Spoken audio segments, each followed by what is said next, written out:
Well. It feels good to get a win, don't it? Damn right. Damn right. The Eagles won. The Cowboys lost. The 49ers lost. Feel good to get a win, bro. Yep, let's get to it.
And with that, ladies and gentlemen, welcome to a victory edition of Broad Street Aftermath with your boy Cool Cat Connor with my brother King DB.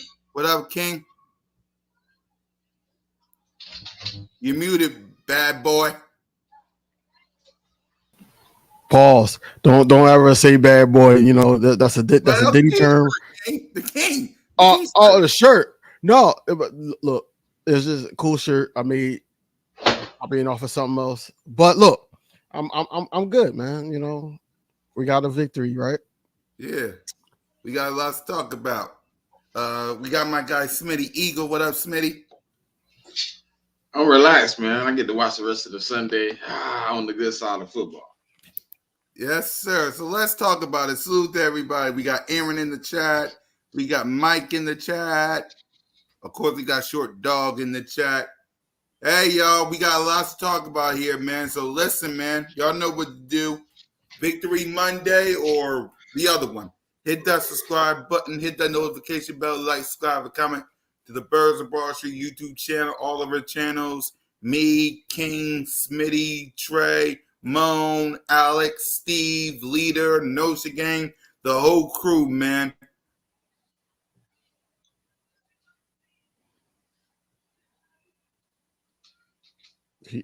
What happened? All right. Well, hey man, no, look, it was a very stressful game, but I love the defense, bro. Them boys stood on big business. I don't know what CJ Gardner-Johnson and Jalen Carter felt, but them boys is on fire, and they brought everybody with them. Zach Bond seemed like he had a mission to like really get out there and prove something. I like what I see from Jordan Davis. I mean, we didn't have the greatest, performance on offense, but defensively, dog, them boys came and they stood up, man. They stood up, they chest out, chin up, chest out. Even though they did get punched on last week with the run game. People told me that, Kamara was gonna have his way. He was gonna be able to, in the pass game and the run game, be our kryptonite.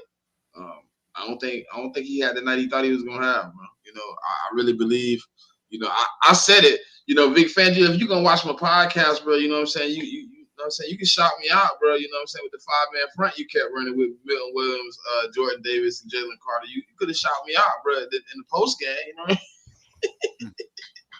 No, but it was a good showing from the defense.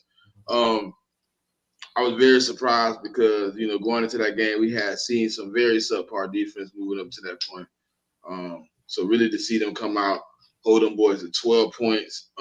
If I'm not mistaken, up until the last few minutes of the fourth quarter, they was under 100 yards, like things of that nature. Just to be able to do that, man, it looks like either they bought in or Fangio was not as stubborn as I thought he was. He changed it up. Did a really good job, man, slowing down the team that they said was hot. But I told y'all last week I wasn't impressed. I thought they played two mediocre teams. It just showed up today that, you know, what we seen from them 40 points they put up, just teams that weren't good. They ran into a team that was motivated, a team that was dedicated, bought in, and ready to play football. And offensively, we did not. We were not bought in and ready to play football. But defensively, you know, we was throwing punches and ready to go. Get well soon, Smitty. You know, get well soon, Lane Johnson and Mekhi Becton. You know, but we're gonna have to do better on offense, man, because we ain't gonna keep beating teams like this. But I ain't gonna be too negative. I'm gonna enjoy the win. You know, business today is enjoying the win because we did get a great win, but yeah, offensively, I was kind of upset. King? Overall, man, it was a great team victory. That's my positive. Also, you know, the defense came into play. You know, being able to hold a team like that, team that was averaging like 30 points or plus in the first half, and we held them to 3. That was awesome on the defensive part. Just holding them to a field goal and so forth. We held that team to 12 points overall. We had way more rushing yard, way more total yards than them, which was awesome. Regardless of how the offense side of the ball played. You know, the players, we gonna get into that, but it wasn't on the players. The defense actually showed a lot of charismatic type of detailed plays, you know, except for probably Bryce Huff. Bryce Huff had 18 snaps, no rushes. So yeah, I was looking at him, like keying in on him, and he was not relevant, you know. But everybody else was, you know. You had the one-on-one matchup with Chris Olave and Quayon Mitchell. And Quayon Mitchell, you know, he made some plays, and you know, Chris Olave made some plays as well. But soon as I knew that the Saints center went down and he was like banged up, I knew that Jalen Carter was going to start eating, and that's what happened. And then, you know, my man JD, shout out to Jordan Davis, got a first sack since last year. You know what I'm saying? So, you know, the defense came up to play. You know, he came to play. Darius Slay, you know, hopefully he gets well as well. You know, just like Smitty said, everybody else too. Devontae Smith, Mekhi Becton, his finger. The only reason I didn't say Slay, I thought he was, you know, kind of good because he had his helmet at the end. It looked like he was trying to get back in, but like, he was trying to get back in. He was trying to get back in, but at the same time, but they were like, nah, bro, just sit down. We don't need you to go out there and re-injure. Nothing. I was scared too. Look, because he was like grabbing his helmet, DB, and he was like trying to go back on the field, and then Vic Fangio was like, "Go to the side." I was like, "Thank God." Like, no, don't get back in because you can harm the team more than help, especially if you banged up. He still was kind of like limping, like, right. You know what I mean? I'm like, right, just like I was watching the Cardinals game, and Buda Baker was like that. You know, he was banged up, and then he was still trying to make plays. He was making plays, but he was limping. You could tell he was off. Yeah. So, but the defense showed up, man. I'm proud of them boys, man. They retaliated from last week. You could tell in practice, it's a short week, but you could tell in practice that the emphasis was stopping the run. You could tell the emphasis was tackling and just, you know, making a play for your brothers. And I'm happy to see CJ Gardner-Johnson play, and he basically made an impact. We got to speak on something. I forgot that we got to speak on something though. What? That nasty piece of shit spit on Smitty, bro, while he was laying on the ground, bro. Oh yeah. I will never have respect for the Saints ever again after today. The Saints played dirty, bro. Yes, they did. The whole game Never they played again, dirty. They You played dirty. spit on that man, bro. I have listen. People talk about what Jalen Carter did at the end of that game and how he was, over the top, bro. He know what happened in that pile, bro. He heard the word got round. He spit on that man, bro. That's disrespectful as it can get, bro. As it can get. You heard what Saquon said at the end of the game. He said, "Yo, we pulled it together for Smitty. Dirty hit and all that, all the nonsense that happened, and they pulled it together for him." Yeah, but like unnecessary hit. The man going backwards, like what? Like, come on, bro. Unnecessary. Then you get up and spit on him. Yeah, and just going on the offensive side of the ball, man. Mekhi Becton goes down. Tyler Steen comes in. Jalen Hurts. Only thing I fault Jalen Hurts on is his timing on throws. Like I felt like that it was off. It was real off. It was really off. Until like he started getting that rhythm. Once he got that rhythm, you start seeing, Dallas Goedert start getting acquainted. Jahan Dotson started getting acquainted. Shout out to Jahan Dotson, man. The big yard catch for Dallas Goedert. Jahan Dotson made that play happen for him to be wide open like that. It was 3 Saints players that ran into each other. I'm like, yo, Jahan Dotson, I guess he ran a good route to the point where he got, He did the AJ, bro. He did what AJ did against Green Bay with the right. Hey, and Dallas Goedert was wide open. He was wide open. Dallas Goedert was wide open, and he was able to, take it. Did you see what for the red zone? Did you see what Dawson said about the play? No. He said he messed it up every time they ran it in practice this week. Wow. He was like, and for them to call it in the clutch moment like that, he was like, I knew I had to do my job. Right, because it was like, yo, you messing it up, That showed that, the coaching staff, or I guess Kellen Moore, actually had that faith in Jahan Dotson to do his job. And, down the stretch, it worked out. The interception, honestly, that was just bad timing and bad play calling. Bad timing on Jalen Hurts' part because I felt like that, Smitty needed to pass that defender. His cheek. He rocked. He was supposed to go straight. He curved it. He did what we talked about Anais, bro, with the curve on the top of it. He's supposed to flatten it out and cut Matthews off. It was a one read route. It was 1, 2, 3 out because Smitty supposed to be coming straight. If Smitty does what AJ would have did, right? But at the same time, you shouldn't have thrown it there.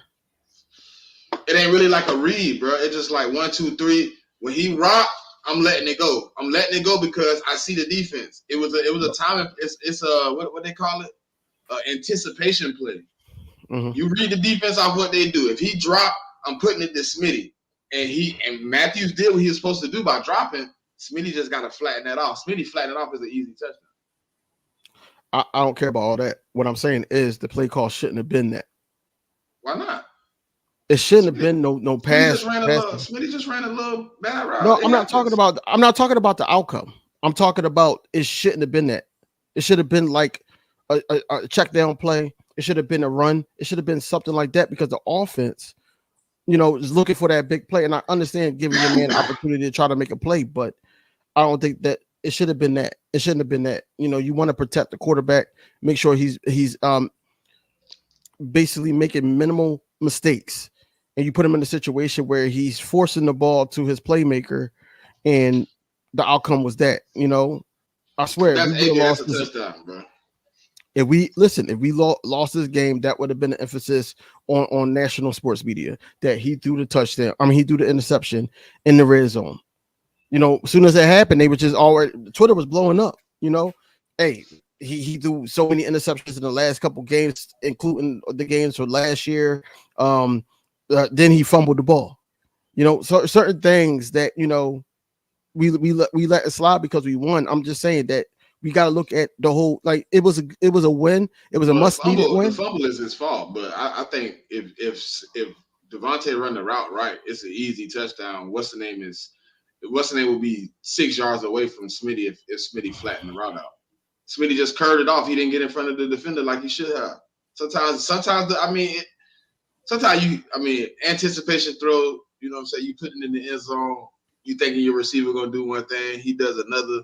If that's AJ, bro, AJ flattened that off. He straight bully ball Matthews for a touchdown. They just, to me, you gave Smitty a AJ route. That's what I feel like. But you have to, because he's the number one. You have to give him that route. You have to. It's just, I think the timing was off with both of them, not just Hurts, but with Smitty as well. It was just off. It didn't look right. To me, I thought it was a touchdown. I thought Smitty was going to flatline it because I've seen us run that play 1,000 times, and AJ boot, he come back cross, it's straight line. You gave him too much of a bubble at the top of the route. Like, I don't know what, because it's like,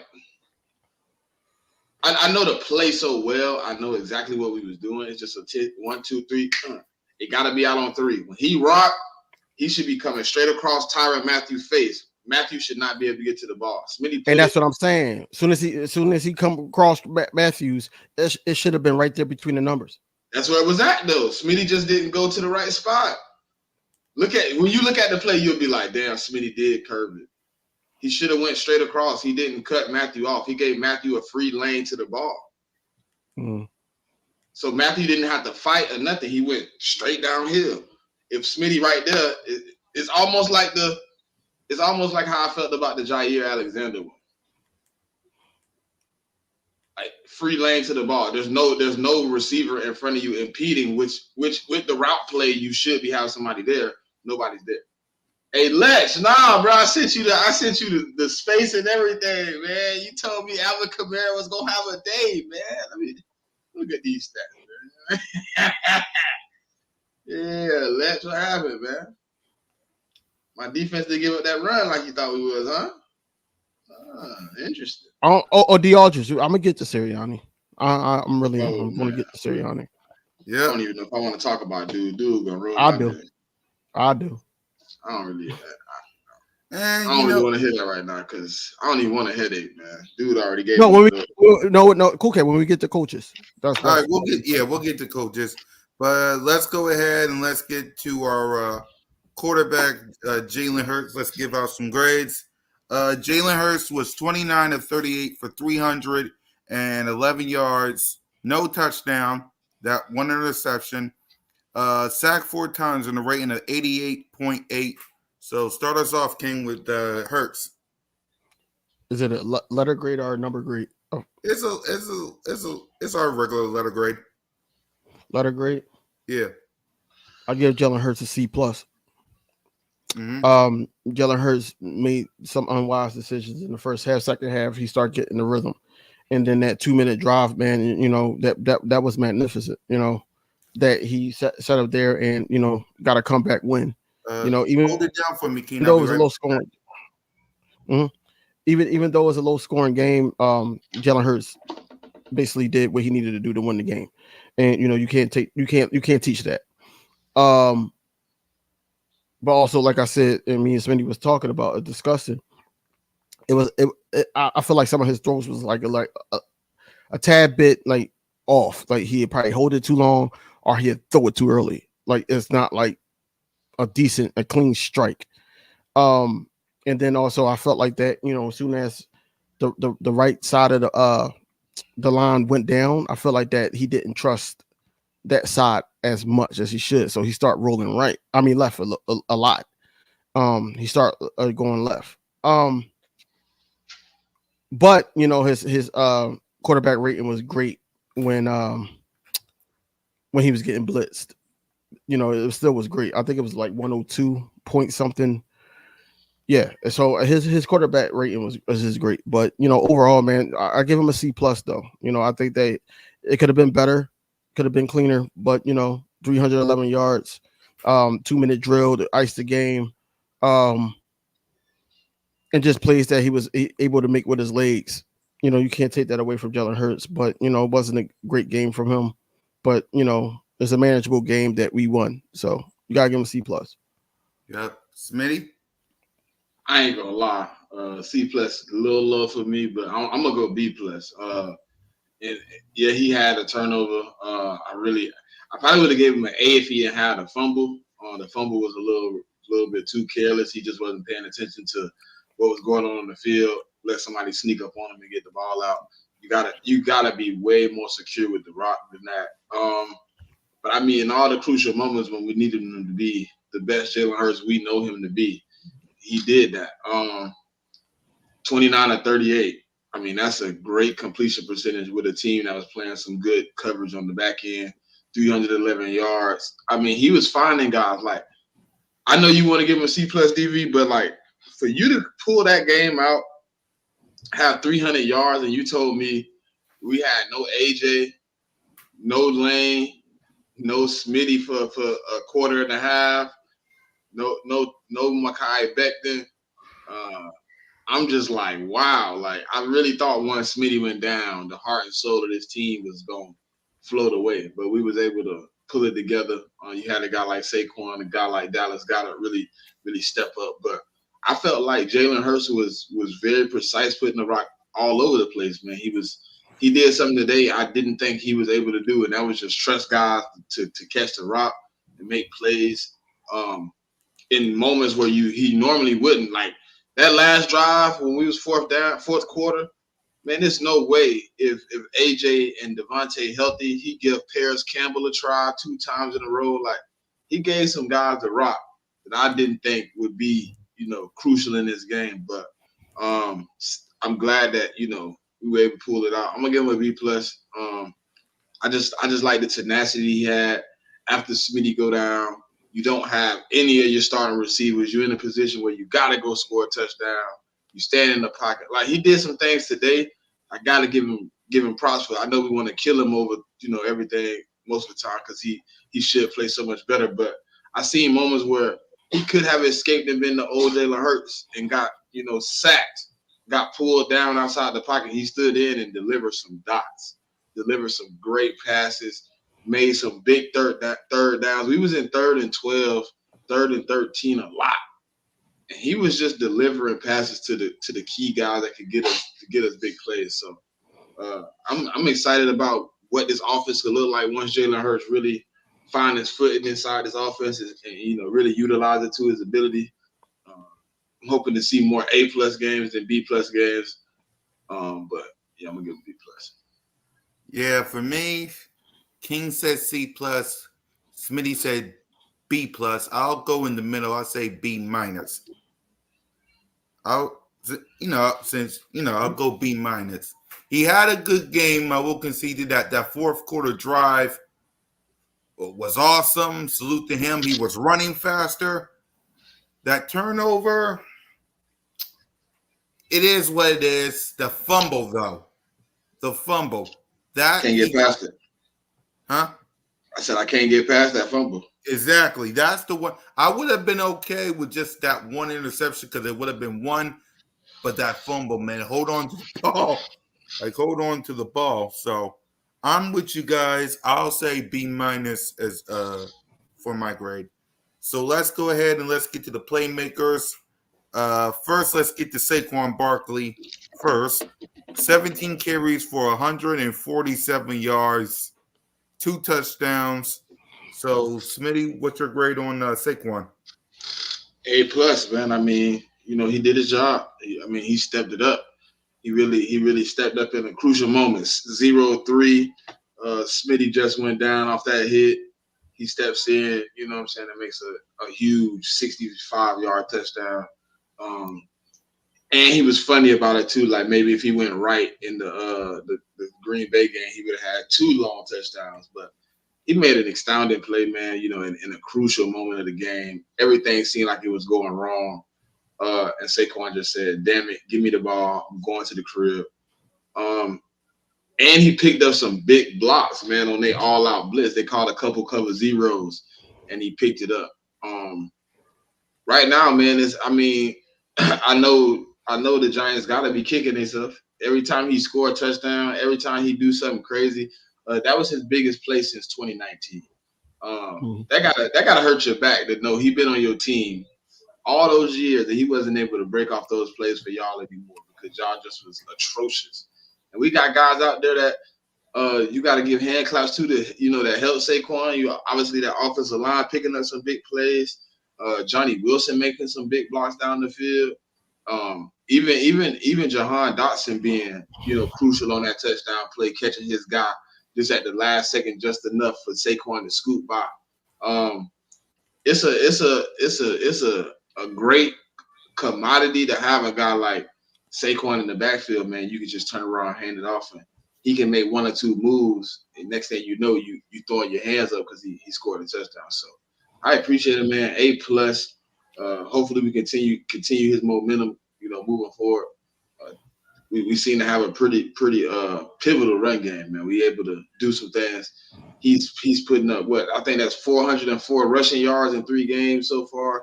Most by an Eagle, by Eagle ever in the first 3 games. I think he just tied touchdowns at 5 for the most touchdowns in 3 games. Shout out to Saquon. Yep. King? A++ for me. Like Smitty said, I didn't think he was going to hit on it, but he did. The blocking. I seen a lot of cover zeros from the Saints, and he picked them up, giving more time to the quarterback, Jalen Hurts. But if Gainwell wasn't in on that one play, DV, if it was Saquon, that was my God, bro. I think I know what play you're talking about. Yeah. Where Gainwell on this side, and he's supposed to swing all the way over to catch the blitz. But he tries to catch one dude and get the clean run off on Jalen. If that was Saquon, bro, that would have been and Dallas Goedert was wide open on that play. So I hate that dude so much, bro. But one thing that wasn't pointed out was that the leadership, like I said, even before we even played the regular season snap, Saquon Barkley leadership showed today. Like I said, he was yelling at guys. He basically yelled. He was pumping up Dallas Goedert. When we scored in the little short running game, he said, "Yo, we going for 2. We going for 2," and he got the 2-point conversion. You know what I'm saying? Like things like that. In the heat of the moment, like that's the type of players that you need. On top of 147 yards. I just didn't like the fact that we scaled back a little bit. I understand why we scaling back because you want him for the long call, but you don't need to scale back. It could be so simple. It could be very simple with this. He's supposed to be a 3-down back. I'm tired of the empty sets all the time. I'm tired of when we get down to the goal line, we do pass when we got somebody like Saquon Barkley in the backfield. So yeah, I think Saquon Barkley had a day, man. This was this was his game for sure. I guess Drake London get touchdowns on that same pass play all the time, huh? It was just Slay, huh? It was just Hey, I thought DB was finna touch it too. He said it. You didn't catch the moment when he told Jalen Carter, "I need a fucking stop." Yeah, he did. He went up to Jalen Carter, face mask to face mask, and said, "I need a fucking stop." You know what happened on that play? Like shit. Yeah. Yep. That's some real leadership in the moment, man. Look, before he was gonna do that. I ain't see him doing it like that. He did. Before we get to the defense. No, in fact, I'll say when we get to the defense. When we get to the defense. That was just crazy that he walked up to Jalen Carter and was like, "I need a fucking stop." Mm-hmm. Jalen Carter, I mean, in that moment, I was like, I watched Jalen Carter after that moment, bro. I ain't gonna lie, I was keyed in on what he was doing. Like, you just got yelled at by the dude that just put the team on his back with others. You know what I'm saying? There was 3 guys that pretty much put on their He-Man suit and said, "We carried this." It was Jalen Carter. I mean, it was Jalen Hurts, Goddard, and Saquon. And he come up to you after a moment and just said, "Hey, I need a fucking stop. I need you to go out there." You know what it remind me of, DB? I was telling my son, I was like, it remind me of Remember the Titans. Okay. These motherfuckers don't get another fucking yard. Right. Bro, I was hyped, bro. I was standing in front of the TV like this. Come on, y'all. Give me one. Yeah. You want to go? You agree? Yeah. Cool cat. Or Already, Saquon. yeah. A+ for Saquon. We can move on to the wide receivers and Goddard. Goddard had 10 receiving for 170 yards. Career Devontae, day, right? That's his highest career day, right? yep. Smitty before he got hurt, no relation. 7 receiving for 79 yards. Paris Campbell had 2 receiving for 13. Kenneth Gainwell, 2 receiving for 12 yards. So go ahead, King. The wide receivers and Goddard. If you want to do all of them in a nutshell, it's probably like a B, Yeah. a solid B. Covey got hurt. Hopefully he'll be okay. So prayers up to him. Yep. Also, Smitty, getting knocked out, then that nasty hit because the play should have been called dead. Exactly. But they allowed it. You know what I'm saying? So, Smitty was going off. He was able to get us out of a jam. With some catches. Also, Dallas Goedert, man. This is what we've been saying, that Dallas Goedert needed to step up. He needed to be involved in the offense, I should say, and they schemed him open. They did certain things to make sure that he was irrelevant in the offense. And this is like one of his, if not the best game that he had as a Philadelphia Eagle. So yeah, Dallas Goedert was amazing, man. So yeah, I give him a B, man. The wide receivers didn't really do too much. Jahan Dotson, quarter pass. Paris Campbell came in, caught two passes, 13 yards. Well, yeah, I think that it was just more chemistry and everything. The trust from Jalen Hurts. I think that this offense will be moving in no time. A lot of people was trying to say, because AJ Brown wasn't there, that this is why they really need him. And I'm not saying we don't. I'm just saying that even without him, I feel like that we should have been able to score, and we went back to that stagnant offense. But with all the talent and the playmakers and the skill players that we have, I feel like that we can run with anybody. Jahan Dotson just gotta, know his place and also be able to, when his number is called, to make a play. And he made certain plays that wasn't even seen on the scoreboard or the what you call them, the stats, the stat sheet. But at the same time, he made some decent plays. So I'll give him a B overall, though. Yep. Smitty? Obviously the stats don't look all that great. I'm gonna go on a limb and give him an A-. I think what they did in the past game to get some guys like Dallas Goedert some yak yards, to help Saquon get some yak yards. They opened up some lanes a couple times for Smitty on some plays.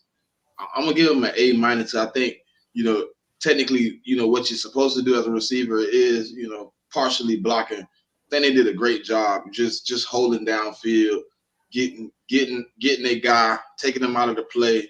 And let these guys build up. Yeah, you don't see a guy go for 170, a guy go for 147, and those guys on the outside ain't doing their job. They really opened up some lanes. DV spoke on it earlier. Jahan Dotson just with the pivotal, not running into the defender to get 3 guys to run into each other to get Goddard a big play. A couple times I see when Goddard got a quick play. Calcaterra got out and made a block. It was a collective of I think solid blocking by the outside. Johnny Wilson even made a big play. You know what I mean? It was to me like they made some plays, man, some pivotal plays in some moments. I'm gonna give them an A-, man. I think what they do got to clean up is being more consistent. But I think as you go along, you get guys back in running their proper roles and things of that nature. You'll get back to what you need to see. But for what how you say it, like the intensity of the game, the emotions of the game, but you still to be locked in, still doing your job at a high clip. Blocking, staying on task, staying focused. A couple of these guys like Paris Campbell, man, he been on the practice squad, didn't get any recognition of being on the team or coming up and playing. And he had to step in last minute. Hey man, look, you in. He come in and he made a first down catch, and then he made a second down catch, made it like 3rd and 2. You know what I mean? And then we ended up getting a penalty on that play. So he had to come back and make another play. So I mean, I feel like, you know, a lot of those guys stayed focused, man. It was hard I think it's hard to stay focused, especially when you're on the practice squad. You don't know when they calling you up, when they throwing you in the game plan. For Paris Campbell, I know it's 2 catches, but those 2 catches, both of them came in pivotal moments, man. And then one, it should have been 3. It should have been 3, but we ended up getting a penalty. Remember, we got the hands to the face. Hands to the face. Yeah. He grabbed Saquon under here. So it should have been 3 catches. I think they did a great job blocking though, man. Just keeping the play live. You know, keeping your guy live, keeping him out of the play. No matter, because you don't know where Saquon or Jalen is going once they break the pocket. They can go either way. They're quick enough to make one cut, put it in the ground, and be back on your side. So I'm gonna give them an A-. Yeah, I'll give them a B+. They did solid today. That dirty hit was Devontae, man, and the fact that was a dirty play. I want to talk about that real quick before we get to the defense. That was a dirty play, man. And I don't know if y'all saw, someone said it, probably moaned, but salute to her. One of the defensive players spit in Devontae Smith's face. That is nasty. He didn't spit in his face. Yeah. He just spit on him while he was on the ground. It wasn't. He spit on him while he was on the ground. Yeah, that was nasty, man. You hit the guy and then you spit in his face. That was. Y'all want? Oh, Devontae. I don't care that he didn't spit in his face. Actually, he spit on him while he was unconscious, and that's some dirty shit. Yeah. And I hope karma pay him back what the fuck he need, because that's some disgusting. Like that's some real wild stuff. And then for people to be like, "Oh, Jalen Carter was unnecessary for what he did at the end of the game," no, he wasn't. He definitely wasn't. He know what kind of game they was playing, bro. They was playing it dirty. They played it all the way to the fence dirty. They tried to get multiple people's hurt. I almost sent out a tweet and said Bounty Gate must be back. Exactly. You got any thoughts on that? That's what it felt like. It felt like they're paying players to get hurt. Exactly. You got any thoughts, King? It was just a dirty play overall, man. You know, it was one of those type of plays where they were just trying to take one of the best skill player off the field, I feel like. And then also on top of that, you know, they was playing dirty all game. And, you know, it just showed the frustrations on, you know, what they were trying to do. And you could tell it was meant, you know, it wasn't like it was an accident like when last week when BG grabbed B. John's mask. You know, that was an accident. That was an accident. But this was meant, you know what I'm saying? So it should have been, it should be a fine. I don't think they're going to fine him because it was against it. This will be his second fine of the week because he got fined last week. Right. So I think he'll get fined again. No. The offensive lineman that hurt Slay got fined last week for the same type of shit. So I think on top of that, you know, I feel like Smitty would be okay. I don't think he's going to be on concussion protocol. I don't think he had a. I think did he'd be he hit okay his head? I got to relook at the play, but it looked like he hit him more in the back than the head. Yeah, it was the back. It was the back, but his neck jerked. Pause. Yeah. But yeah, I feel like yeah. I don't think he's going because they were saying on Twitter that he was being evaluated for a concussion, but I'm like I don't think it was like that type of play. I think he was fine. I think it was more the wind. I think the wind got knocked out of him or something. Yeah. Because how he was sitting up looking, he didn't look dazed. You know what I mean? Usually when you come out of concussion, you kind of get up and you kind of like looking around like, where am I at? He was kind of looking like, these motherfuckers just hit me like that, bro. Mm-hmm. But yeah, it was a dirty play, and you know, I don't even know what their beef is with us to play like that. Is it because of C.J. Gardner-Johnson and Zach Bond? You know, what's the beef y'all got with us? Because we were still in the game, and they weren't used to it. Like they were used to riding their high horse of the last 2 weeks, and that's what I said that you know in the beginning of the day. I said, look, I still, you know, I got hope that we're going to win this ball game. It's going to be a close one. I know it's going to be close. I didn't think this close. I didn't think it was going to be a low-scoring game like this. But I said it's going to be a close game. You know, a lot of people were saying, oh, you see what they did to Dallas and everything like that.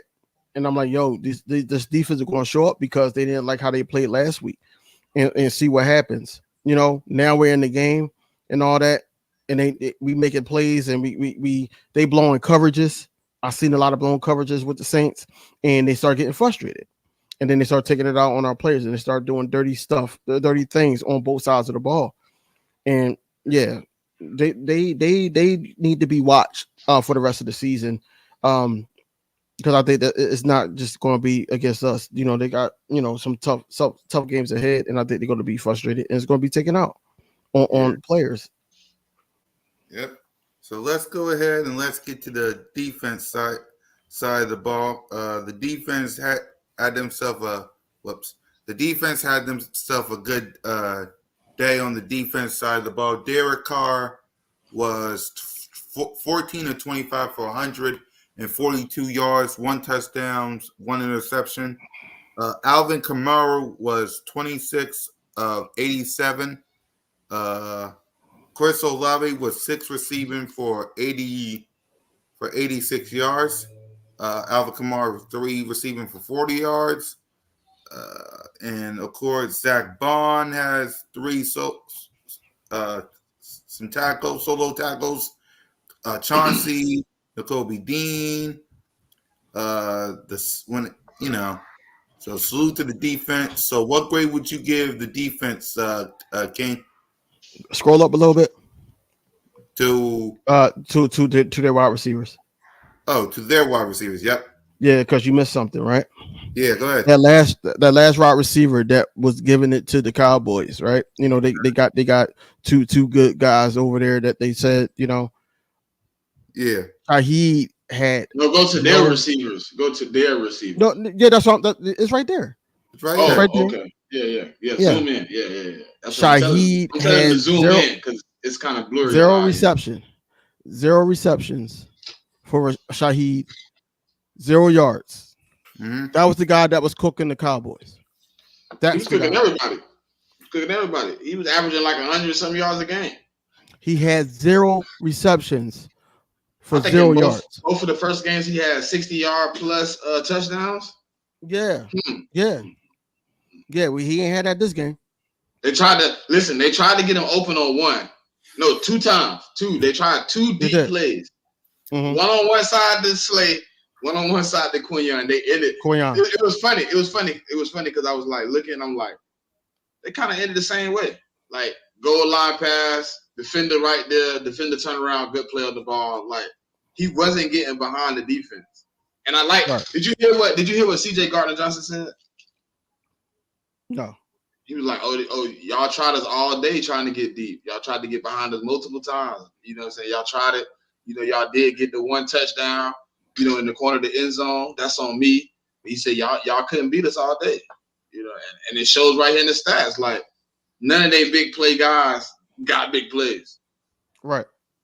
And Chris Olave, 6 for 86, he was getting a lot of dink and dunks. Yeah, but that's what I was saying. Like, we talk about this Vic Fangio scheme. It's frustrating, very frustrating because we're not getting the pressures that we need at times and everything like that. And we don't got the right personnel and everything like that. But then when you get games like this, you're like, oh, it makes sense. You're not letting nobody beat you in the back, pause, and you're still not getting a decent pass rush, but your front 4, and then he switched it up, and now he has 5 out there instead of 4. What I was saying, bro. When it was what I said they need to do. I'm like, bro, you gotta throw Milton Williams, Jordan Davis, Jalen Carter. That's what I'm saying. It made it obvious that that's what you needed to do. If you looked at the tape from the Falcons game, you needed that extra body there. You had to. But yeah, shout out to the front, the front, Jordan Davis, Jalen Carter. But looking at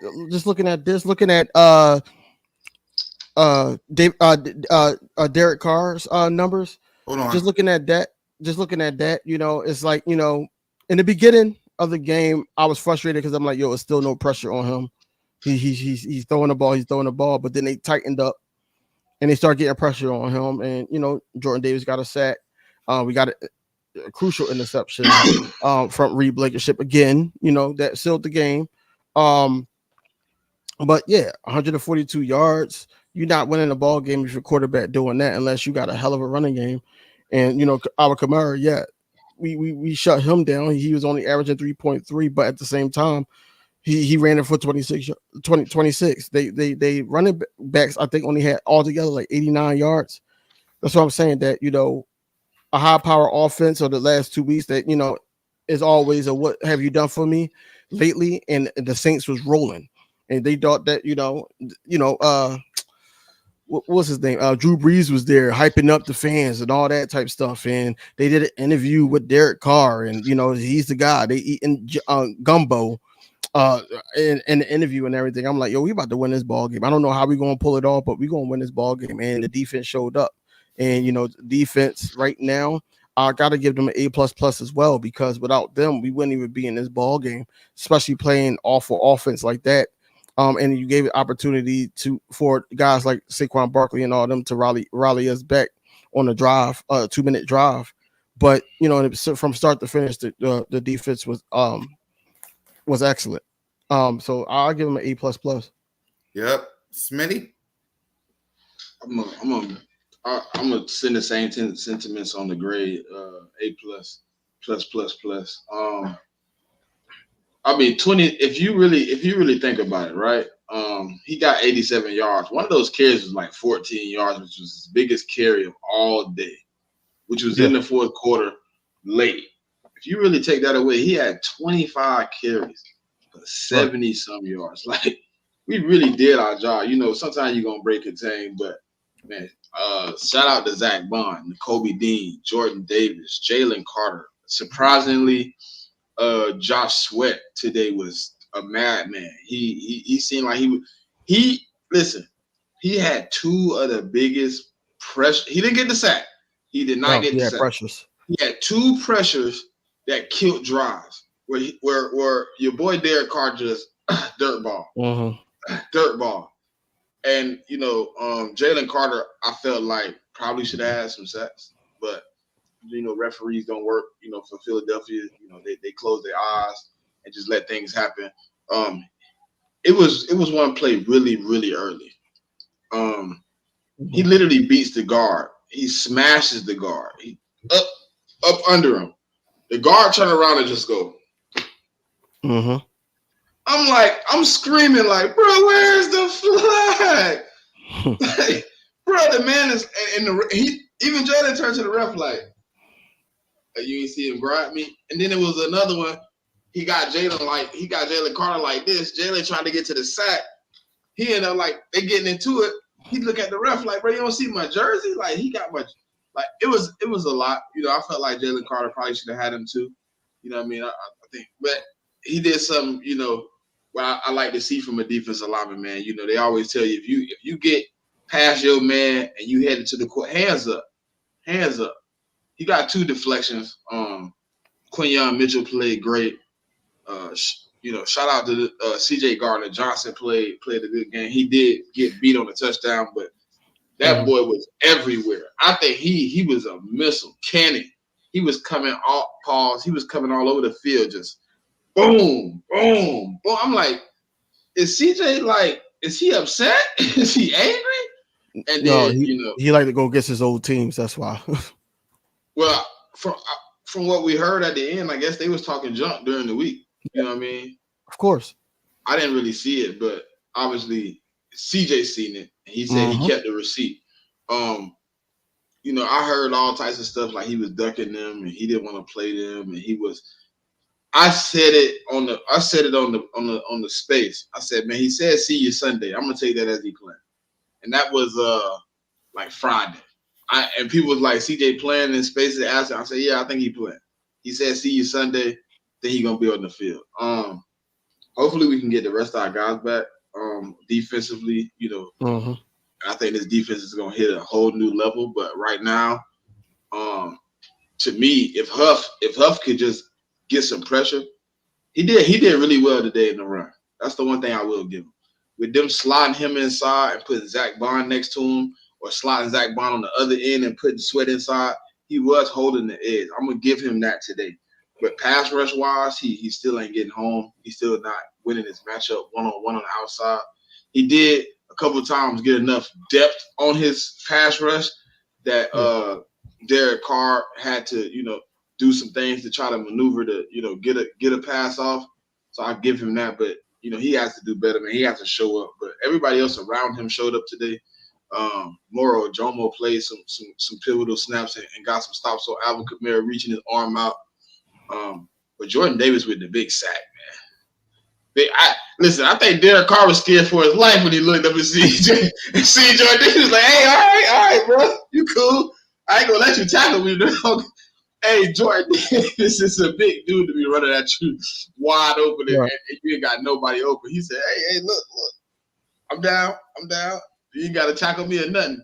I'm glad to see them using him in more than just rush forward. You know what I mean? And that was a stunt. It was a stunt play. He kind of stepped back, went around the other way, wide open. I'm kind of happy to see that, man. Figure out a way to utilize what Jalen Carter brings to the defense, right? He's obviously making dudes slide and move, and confusion is the key because they always trying to figure out where Jalen Carter is so much to figure out where the pressure comes from. When you do stuff like that with Jordan Davis and Jalen Carter, Jordan Davis can get a free run on any quarterback. I love it. Vic Fangio came with a different game plan. I preached that 5-man front over and over again. Lotto was in the chat. He know I was. And if they come out in the 5-man front, I thought what happened is what was going to happen. They were going to be stifled. Running game wasn't going to be good. I didn't think they were a great team. They played against a team in Dallas who has weak play all over their defensive line, other than in the pass rush. I think their linebacker game is subpar. And I thought the Panthers, just all around is not a good team. So when I said I thought they played two mediocre teams, I was told I needed to give them some respect. I needed to give them some type of, praise for beating the Cowboys and beating the Panthers. I didn't think they had played teams with the defensive talent we had. I didn't know if Fangio was going to execute the talent and put it out there in the best position to stop what they were going to try to do. He did, and it worked out in the best of our favor. So A++, man, I'm riding with DV on that. Yep, A+ to the defense side of the ball, man. Salute to them. Hold on, I got a question for y'all. Go ahead. What do y'all make of this Devin White situation, man? Is he healthy? What's going on at this point? Because they asked him earlier this week, hey, you ever play special teams? It's like almost like they don't have, or he don't fit the scheme. What do you think of this situation, man? Because it's just been wild for the past 2 weeks. I ain't gonna say. I feel like the guys in front of him just playing better. I feel like the guys in front of him are doing the job. Like you remember DV? It reminds me of like when we drafted N'Kobe, and we kept saying like, why we don't see him on the field? Why he not getting out on the field? Like why is he not getting the chance to play? Why he not getting snaps? And then one day you were just like, man, maybe T.J. Edwards and Kaiser White playing so good you can't put him on the field. Right. And it might be the same thing for Devin White. Like Zach Bond is playing basically two positions right now. Can Devin White pull that position off if he comes in and take that spot? Can he slide down and be the edge rusher, and play the edge and set the edge, or is he a liability? And then N'Kobe is man in the middle by himself. Like in those plays where Zach Bond goes to be a defensive end, it's N'Kobe across the middle with hash to hash by himself. Right.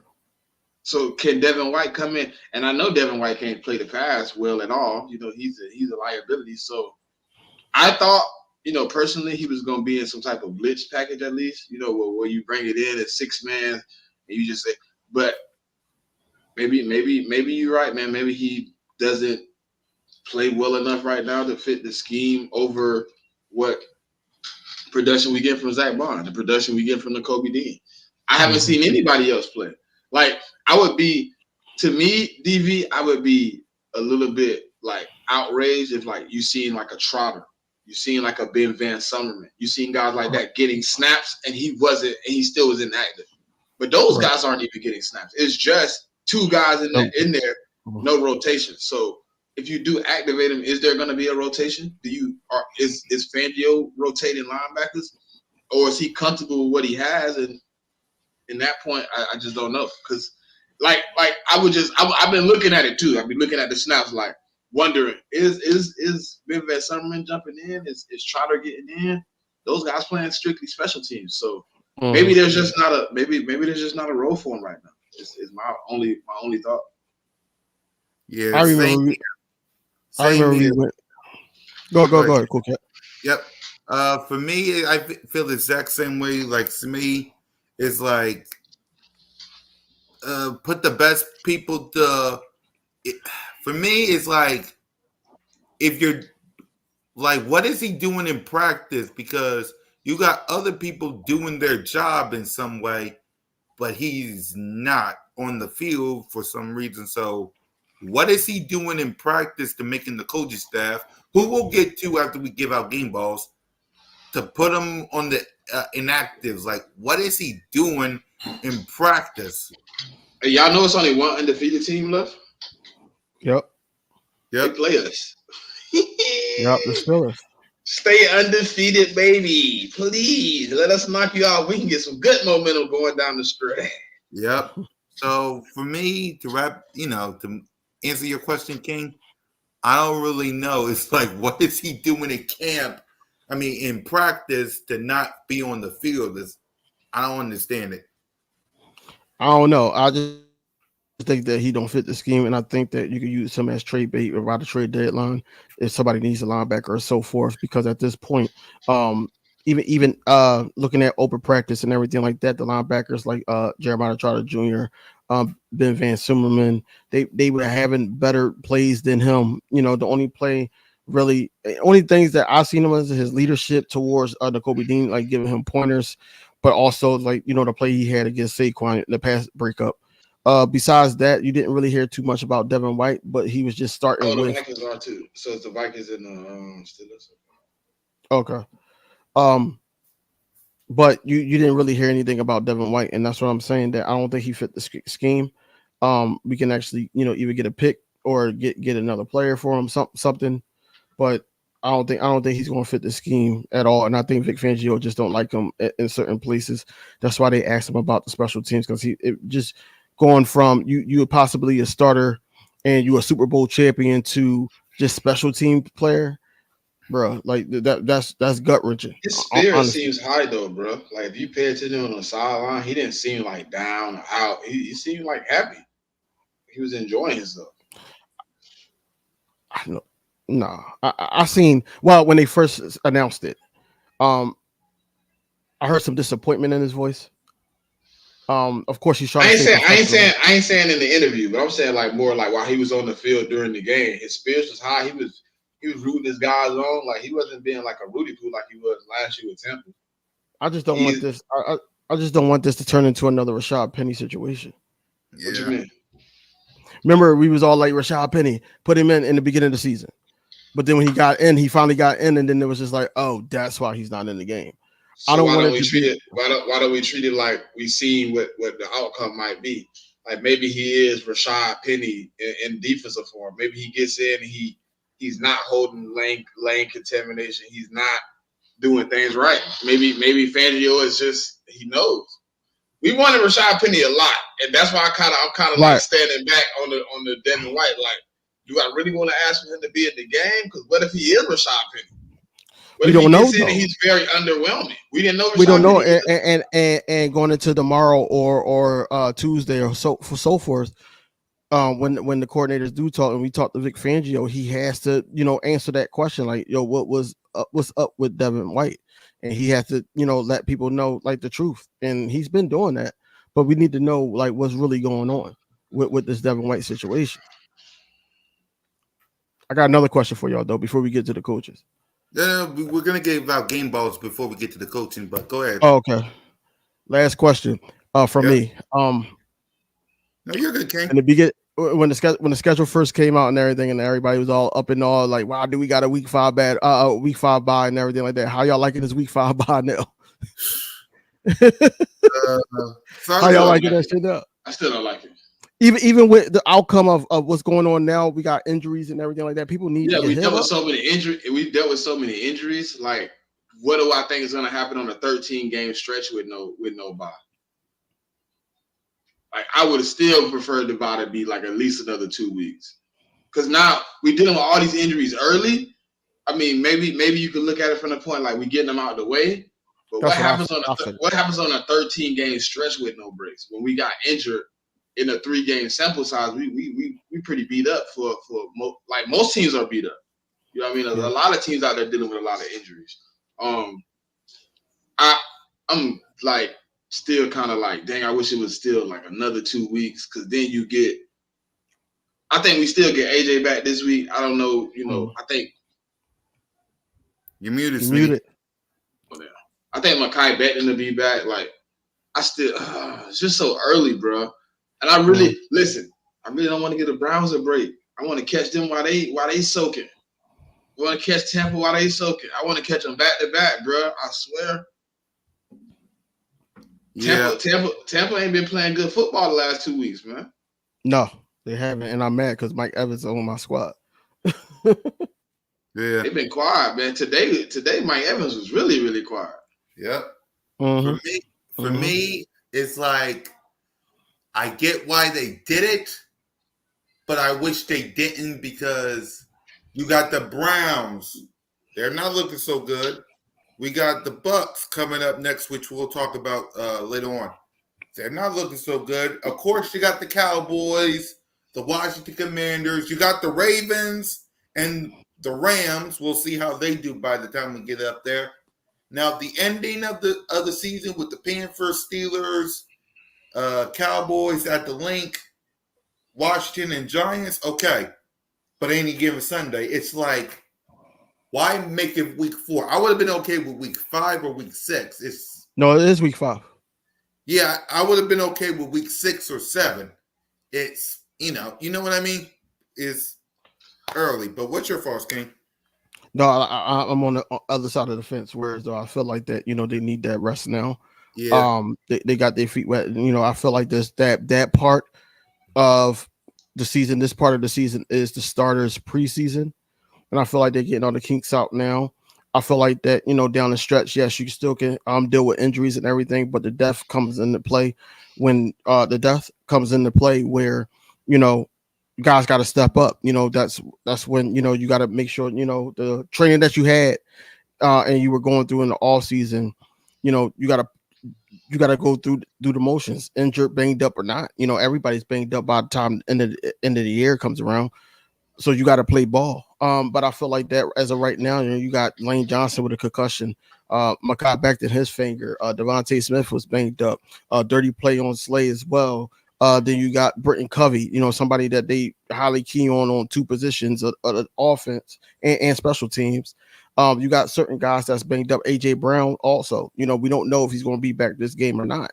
He said a few weeks, but it could be a few weeks, like 3 weeks injury, and then he'll come back after the bye.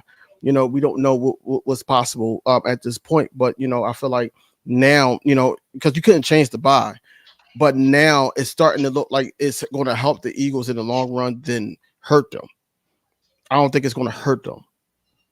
I'm like, you said the depth part, right? I would rather the depth be in playing with no tape than them coming in later and people understanding what we want to do with our offense once we have an identity. That's kind of how I am. Like, if we could have got through the next 2 or 3 weeks with the young guys in, because right now nobody knows what we want to do. That's kind of how we kind of effectively beating teams. Like, we're keeping them on their heels because we have a Saquon, then we have all this firepower. So people like, because that Saquon run, they've been stacking the box for like 6 or 7 plays. All of a sudden, Devontae Smith go down for some odd reason. They say, "Oh, we're not gonna stack the box this play." He go for 65. So it's like, just me looking at it, I'm like, they don't have any tape. They really don't know what the Eagles' identity is. So if we had to play some of the younger guys, I would kind of prefer to play them now. And it's kind of like they don't have tape. They don't understand what the Eagles want to do. They don't understand what we going, what we getting through right now. So obviously, week 5 bye is good now that we got the injuries, but I don't think I don't know. The 13 games in a row still bothers me, bro. It's just it's bothersome to my brain. Because it's like you put us in a predicament with like 4 games. Okay, yeah, we have been banged up, but then you got us 13 straight. Like, I don't even like that. I just don't like it. Yeah. So let's go ahead and give out some game balls. By the way, before I give out that out, salute to the 121 people watching, man. Let's get them likes up on all the channels. Hit that subscribe button, hit the notification bell, like, subscribe, and comment to the Birds of Broad Street YouTube channel, man, and all of our channels. So with that being said, let's hand out game balls. We'll start with you, Smitty. Nate, who gets some game balls? Saquon, Dallas Goedert. I want to give. Go ahead, you can. Landon Dickerson, gotta give him one. Defensively, I'm gonna go Jordan Davis, Jalen Carter, Quinyon. Yeah. King? I'm gonna go. I mean, obviously Saquon and Dallas Goedert, right? I was gonna say Landon Dickerson because I didn't think he's gonna say that because he played way better than he did against the Falcons. If I gotta get a third, I mean that's why I gave the third one because like the other two is kind of you can't not get those two a ball, so that's why I went with a third one. Like Saquon, I picked Devontae. On offense, I picked Devontae. I picked Devontae regardless. Listen, I wanted to go there, but I wanted to leave that for you. I kind of felt you was going there. I picked Devontae. And on defense, of course, Jalen Carter, Jordan Davis. I'm gonna go CJ Gardner-Johnson. Even though Reed Blankenship had the interception, but I feel like Reed Blankenship interceptions were schemed up plays for him to be in that position to get those interceptions. It wasn't like he was like, he did the right thing at the right moment because the way the play fell out, like against Green Bay, that play was schemed up from the linebacker position, and that made him open to get that interception. He really cheating though. Yeah, that's what I'm saying. It's not like he's a ball hawk. It's just like he's in the right position at the right time. It's 50-50 because if he cheat and miss, it's a completion on both times.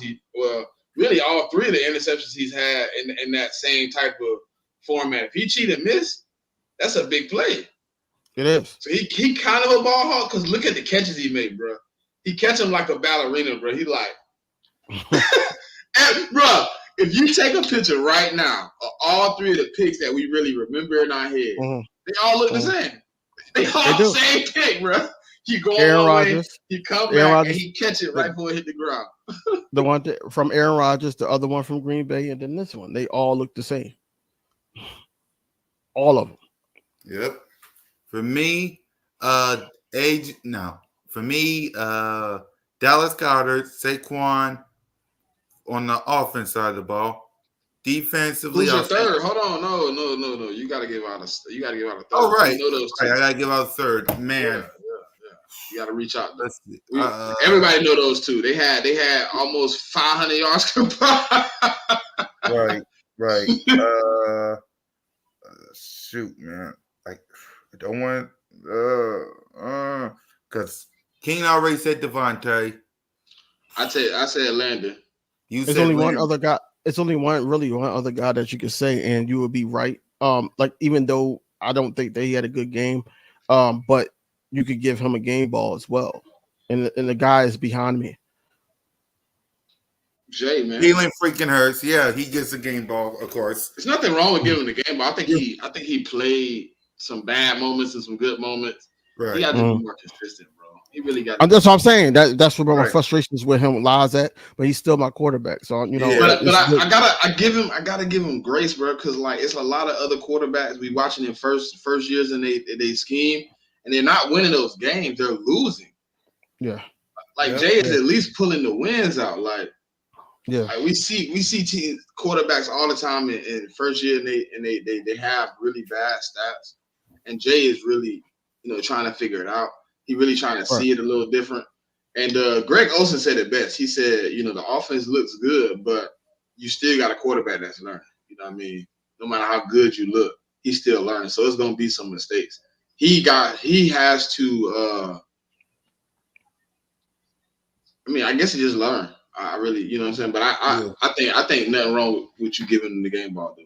Yeah. Right. So yeah, y'all right. So Jalen freaking Hurts, the Goddard and Saquon on the offense side of the ball. Defense, Carter, Jordan Davis, and Chauncey. Yeah, that's out there. Yeah. So let's go ahead and get to the. We got to give an honorable mention though, man. Yeah, who y'all got before we get to the coaches? Because you went with Chauncey, but we got to give Zach Bond honorable mention. Yeah, we do. Yep.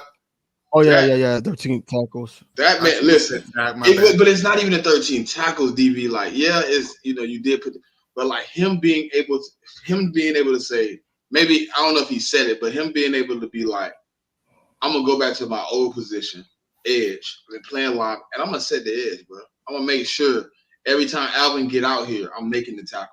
He's not gonna break on me, and you can see that mentality in him. Like, bro, if you see how hard it was, the one play where he got maybe 4 yards, Zach Bond was like this with the tackle, like, nah, you ain't finna hold me, bro. I'm finna get him out of here. I'm going to get that tackle, and he ran him down. He dove. He was like, nah. He wrapped them legs up. I said, Zach Bond playing with a little bit of emphasis on the game, like he really want to show that he belongs being a starter. And he did some. He had some moments in that game where he really made some plays. He really was really locked in. I would give it to Nakobe, but Nakobe just did his job. He did what we expect from him. You don't get you get a game ball for doing your job, but honorable mention right now gotta be Zach Bond, but that man has been on a wrecking crew for 3 weeks. Yep. Well, 2.5, because he didn't play good in that first half last week. No, he did. Yeah. Any thoughts on Zach Bond, King? Zach Bond had a good game as well. I'm not mad at the honorable mention. Mm-hmm. Yep. So let's go. I don't. But one thing I'm gonna tell my coach, Fangio, stop putting my linebackers out there 1-on-1 with receivers. Because Nakobe almost got caught again. He was 1-on-1 with Rashid Shaheed in the third quarter, but they didn't throw it to him. They threw it somewhere else. I said, man, what's going on with? I understand he trusts the linebackers in past situations, but when I see that, my heart completely goes. I be like, please don't throw it right there. Cause come on, bro, he gonna run away from Nakobe. Right. He running away. If he catch that ball, he gonna cut up. Nakobe gonna be in trouble, man. Nakobe gonna have to pursue in hopes of him making a move and making the tackle. Right. So let's go ahead. Speaking of the Vic Fangio, let's get to him. Let's get to Kellen Moore and the other guy. So start us off, King. Any order? Whichever order that you want. Okay, so it's a reason why at the end of the game that Nick Sirianni was emotional. If we lose this game, he will be in the office even before he get to back to the NovaCare Center. He did some bozo shit this game. Bad banishment of play calling, and also not taking the points, going for fourth down. Just knowing that, your offense is not in the rhythms, go back to the drawing board, let them figure it out on the sidelines before they get back out there. I feel like that, this game could have been put away if we just had a good manager. And it's at the point now, in the beginning of the season, it's like, what's Nick Sirianni's role? And this game didn't make it seem like he knew what the hell to do in these type of moments. I feel like Nick Sirianni needs to really be off this team. And I think that the players right now are saving his ass. I'm going to just keep it 100. The players right now are saving his ass because the management skills of Nick Sirianni is horrific. It's stupid. It's real dumb. Going forward, fourth down, draw plays to Jalen Hurts, because I know it's night and day. If you look at the game from Green Bay Packers week 1 and then Atlanta Falcons, it's night and day on Kellen Moore's scheme with the Green Bay Packers and a mixture of him and Nick Sirianni. You could tell how it was. It was real stagnant. We weren't moving the ball. Of course, we didn't have AJ Brown, but we have these playmakers. We still have Jahan Dotson that we haven't been working on. It's like they work on one thing at a time at practice. They work on tackling and they work on run game. That won us this game this week, but y'all still didn't include Jahan Dotson fully into the offense. Y'all did scheme up Dallas Goedert, but like I said, when it got to the crucial moments of the game, I feel like that Nick Sirianni did not do well at managing. So I feel he gets a F from me. I'm gonna just say an F from me for him. Vic Fangio gets an A+ from me. I feel like that, him basically adding that guy, that man, at the front. Instead of 4, you got 5 down there. Also, not allowing the big plays that the Saints is used to doing in the past couple weeks. Stopping the run and making that the emphasis of this week, and just having guys focus, having Jalen Carter focused. In his interview, he said, not to be late, and I think he just came in focused. And then on top of that, he knew the Saints was playing dirty and everything. This is why you seen him all fired up at the end of the game. Vic Fangio had those boys playing. Had those boys prepared, especially for Alvin Kamara, because I thought Alvin Kamara was going to have a day on us. I didn't think that they were going to win. But I knew that, we was going to have a hard time stopping it, and they just keyed in on the run game, and the play actions didn't work. The big plays wasn't there for them, and the Saints wasn't able to, move the ball. So Vic Fangio gets a A++. As far as Kellen Moore, I feel like Kellen Moore did things correctly down the stretch. I feel like that, we can't really put it all on Kellen Moore because, like I said, you still got that sprinkle of Nick Sirianni. I knew this was going to be an issue at the beginning of the year when he came out with that report, basically saying that it was difficult for him to give up, the control of the offense. I knew he was going to try to have his 2 cents into the offense. But at the end of the day, I think that, the coaching staff overall, or the coordinators, I should say, did a decent job. So, overall, I said an F. I said A++. I'm going to give Kellen Moore a B. Wow. I'm gonna give Kellen Moore a B. So overall, the coaching staff gets a grade of like a B. I think they average out to a B. Yeah. Smitty, I'll be right back. Go ahead, Smitty. I'm gonna give Nick Sirianni a C+. I really want to give him a little bit more. He made two tremendous fucking idiotic plays in the red zone, not going for the field goal. I ain't gonna give him an F though. I mean, he did piss me the hell off. I wanted to choke him a couple times. I wanted to go to the Saints and be like, bro, if you don't take those 3 points at half and the 3 points coming out of half, I was really upset with that, right? That was some bad maneuvering. I don't know if he calling plays. I know some of his playbook. I could tell some of his playbook is still in the damn plays. You can tell some of his offense is still incorporated. It wasn't a full 100% switch, but I think as the season go on, as Kellen Moore is able to implement his offense and get more guys, understanding their role and what's going on and understanding, because I know he likes a lot of options and stuff like that to his main receivers, giving them the chance to, hey, look, you're gonna have two ways to go on this. You can go across the field, or you can take them on the fly. We trying to hit them in a couple ways. But Nick Sirianni, you have to understand. I understand, like, and you could tell he listened to what people are talking about. Last week, we all complained about the 4th and 3. We all said, you got to be more aggressive, got to be more aggressive. He does this on a regular basis. He overcompensates. You got to stop doing that and just coach the game, bro. Like, that's why I said it's only 2. Like, the first one, the Saquon, the tush push, the variation, that really was just Calcaterra being a bum and slipping on the outside and getting cooked. Yeah. And if he doesn't get cooked, Saquon get the first. He literally got blowed the hell up. He was laying on the ground like this when the play was over. But he was laying like this before the play was over. He was just laying on the ground like, oh, man, did they just blow me up? Is everybody going to see me on national TV? Everybody walked away. He still was laying there like this. I'm like, bro. But you got to take the points in the second two opportunities, right? That first opportunity, it went astray. You left the 3 out there. When you come back, the second time, you got to get the 3. I believe, the third time you come down after the half, you got to get those 3. That's 6 points on the board. Mm-hmm. That could have put us in a comfortable position after Saquon scored the touchdown, but he did make, some pivotal calls. I don't like this. Oh, he had 3. The 60-yard field goal when Jake Elliott is superiorly cold was very idiotic to me. He hasn't kicked all day, and then you say, you know what, 60. It wasn't long enough. It wasn't straight. I think on that third down, if it was me, I probably would just hand it off and got a little bit, make it maybe 55, give him an opportunity to be a little bit more comfortable range. Fangio, A++.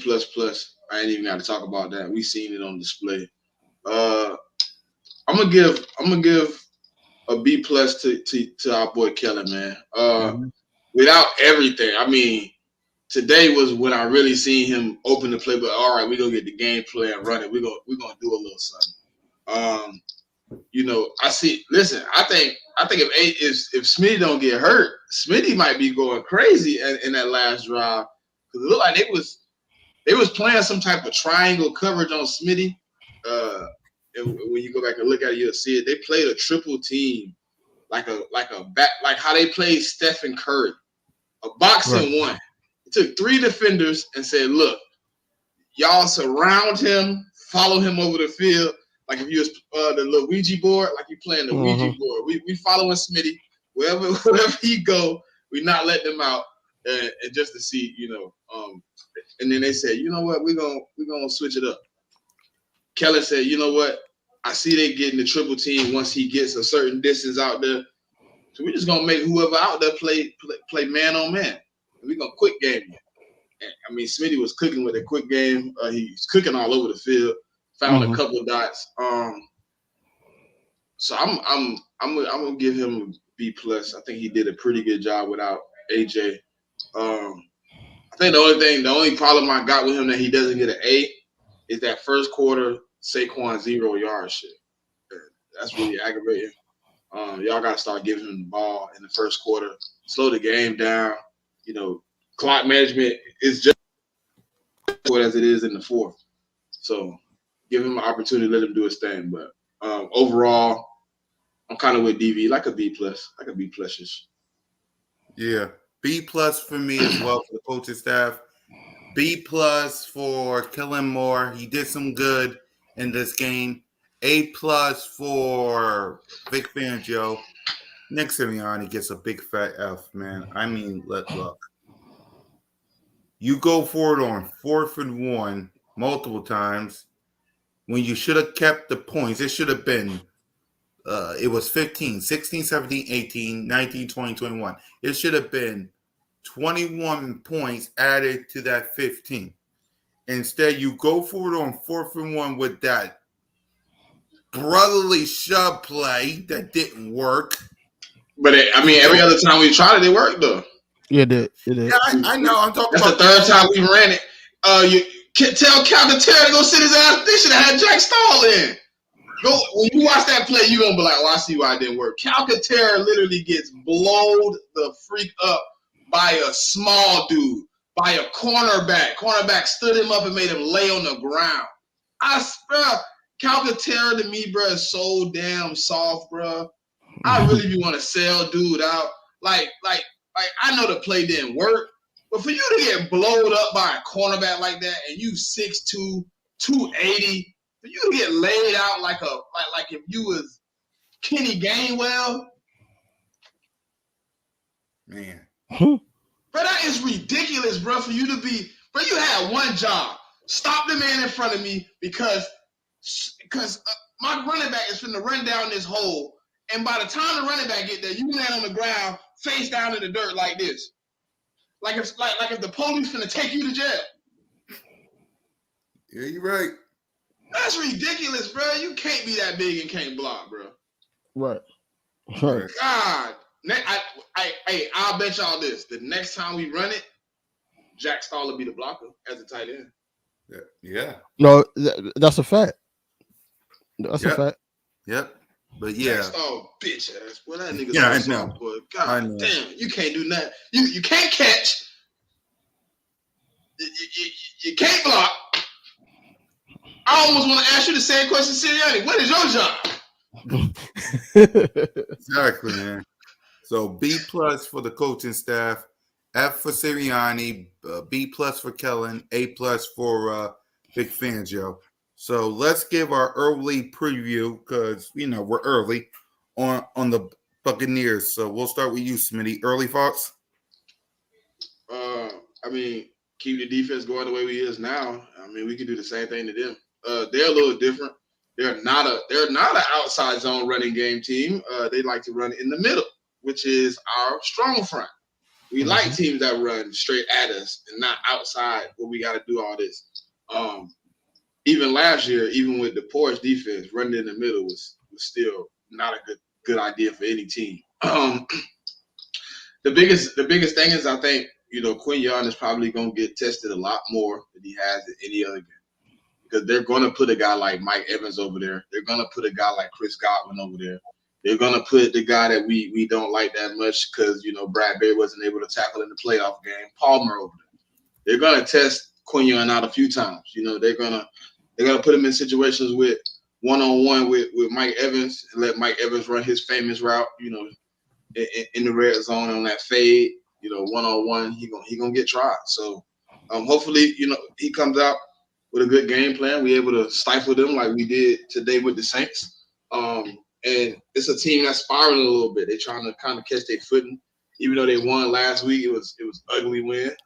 They lost today in another ugly fashion. Offense wasn't able to really click.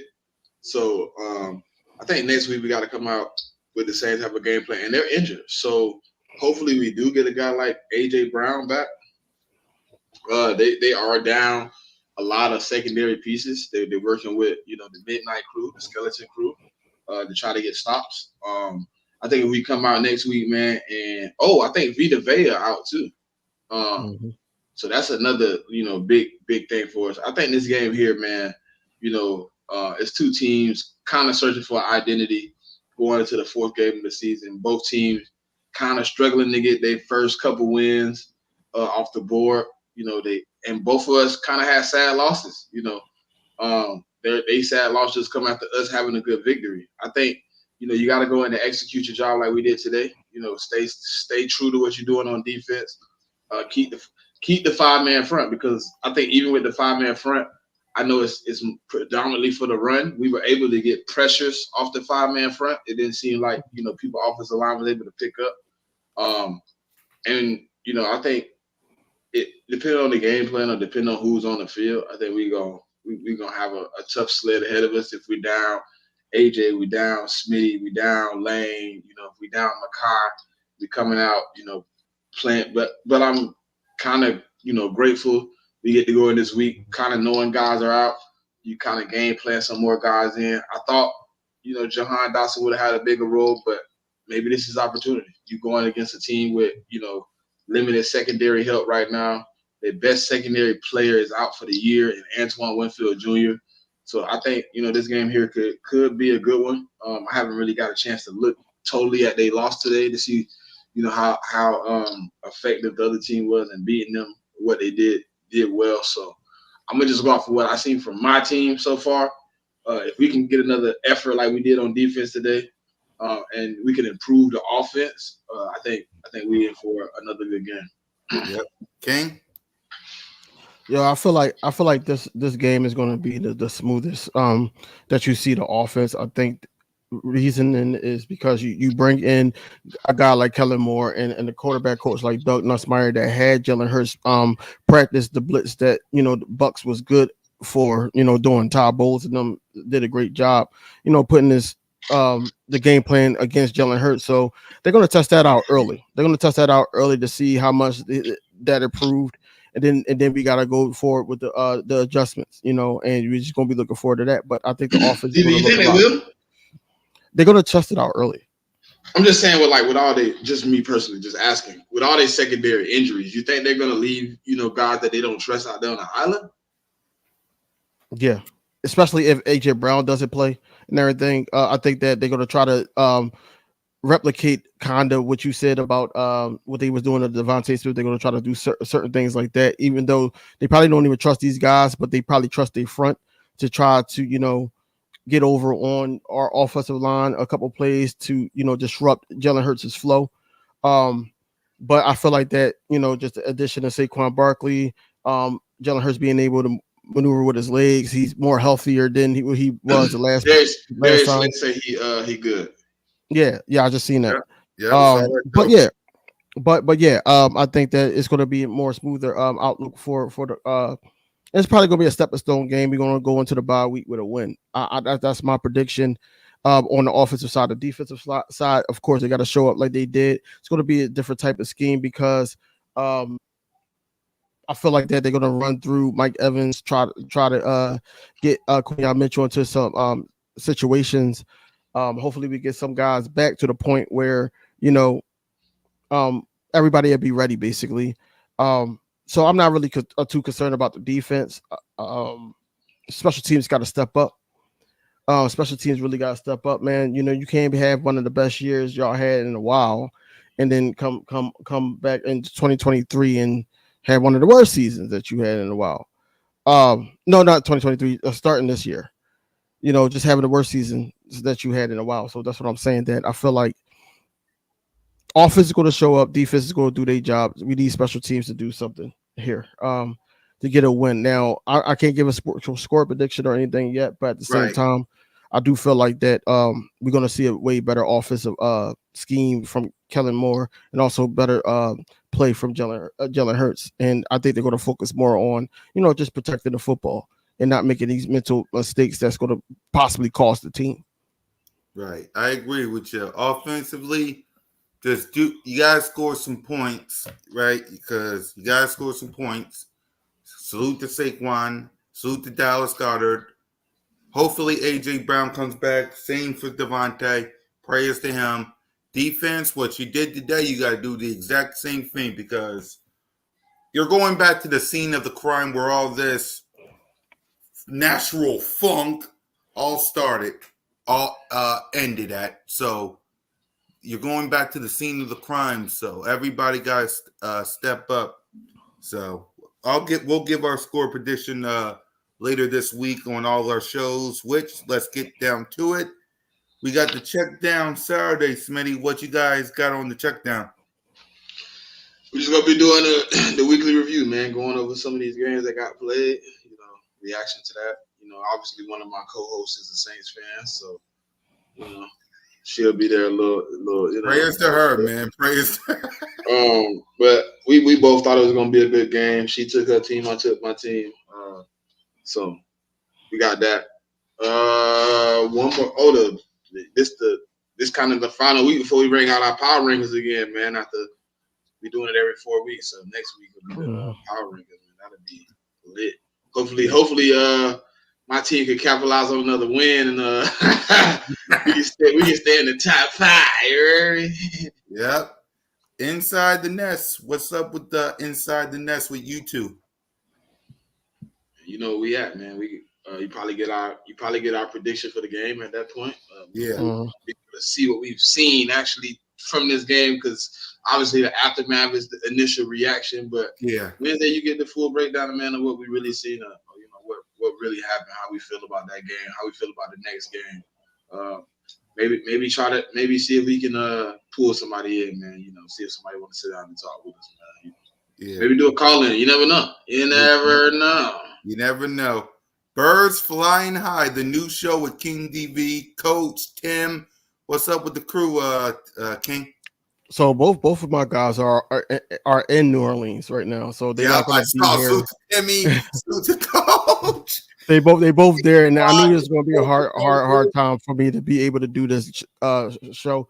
I don't know if it's going to happen, but if it does happen, it's going to be a call in, just to get everybody's take on, what's going on with the team. Nick Sirianni, what they think or see that could be done better moving forward. But and how they feel about this victory here.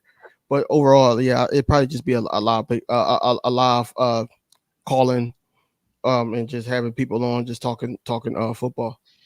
Right. Cool Cat Mitch, Birds of Broad Street tomorrow. The word of the day for Birds of Broad Street is respond. How do we feel about the Birds responding to this to the loss with the Falcons and this win? So the word of the day is respond. Cool Cat Mitch will talk about it. Jalen Freaking Hurts podcast will really talk about it. Broad Street News, Bird Talk, the normal stuff with your boy. So make sure y'all tap in. And with that, let's wrap up the show because we got things to do tomorrow. So start us off, King. Look, man, it always fly equals fly, man. Happy that we coming off a victory. Of course, it wasn't the prettiest of victories, but we'll take it. After the letdown in Philly versus the Falcons, but we'll take the win. Shout out to the defense for supporting the offense all game and making sure that we was in a great position to seal the deal. And shout out to the coordinators for basically putting out decent game plans when it mattered the most. Focusing on the run stopping and everything like that. I just don't want everybody to, come off tomorrow and say, we got issues still. I feel like that. They will. It's still like a work in progress, or as of right now, it's just going through the motion as an Eagle fan. Like I said, the bye week, I feel like it's going to help us out to get healthier and try to be our best for this long stretch pause that we got to go through towards the end of the season. But look, as always, go Birds, fly Eagles fly, man. Great win. We 2-1. Could have been 3-0, but we take the record, man. I'm happy to be 2-1 and not 1-2 like some other guys. Yep. Smitty. Hey man, it's always fly Eagles fly. It's always go Birds, man. Let's get back healthy. Let's get back to the game plan. Let's execute. We got a big game coming up next week, and then we got the bye, so. Not too much. Let's just do better on offense, man. Come out and play a little bit better on offense, and we should be good. Until y'all know what it is, man. Until next time. Yep, till next time. But for me, listen, I much rather be 2-1 with a whole lot of stuff to work on than 1-2 like these other teams. Cowboys, 49ers. So I much rather be 2-1 than 1-2. Just keep the main thing. Work on your fundamentals. Let's get to Broad Street football. Ignore what all these people going to say because if you listen to radio, if you listen to these TV shows tomorrow, they're going to tell you the exact same thing. So ignore all that. Focus on the Buccaneers. Ignore everything else, y'all. Focus on the Bucs. That's who we need to focus on. We focus on anything else. You saw what happened versus the Falcons. So let's focus on the Bucs. And with that, fly Eagles fly, go Birds, and whether it's the thrill of victory or the agony of defeat, there's always an aftermath. Peace. Fly,